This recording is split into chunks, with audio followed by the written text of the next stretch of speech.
طالبان د قوشتېپې د کانال جوړول او د آمو سیند له اوبو څخه استفاده د افغانستان حق دی.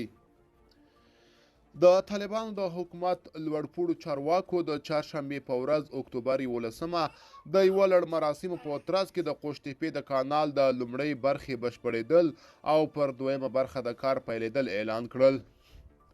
د طالبان د حکومت د ریاست الوزرا اداري مرستیال عبدالسلام حنیفي په دې مناسبت یوې جوړې شوې غونډې ته وویل چې پکار دی چې د دې کانال په جوړولو ګاونډیان هیڅ اندېښنه ونه لري. هغه وویل حکومت د آمو د سیند په اوبو کې د ګاونډیانو حق ته درناوی لري.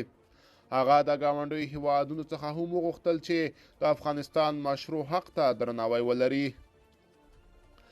د طالبان د حکومت د دفاع وزارت سرپرست محمد یعقوب مجاهد هم وویل چې کومې پروژې چې د افغانستان د پرمختګ سبب ګرځي هیڅکله هم د ګاونډیو هیوادونو په ضرر نه دي. مجاهد وویل چې افغانستان اوس مهال د آمو د سیند څخه ډیره کمه ګټه اخلي او د طالبانو حکومت د خپلو ګاونډیو حقونو څخه هیڅکله سرغړونه نه کوي.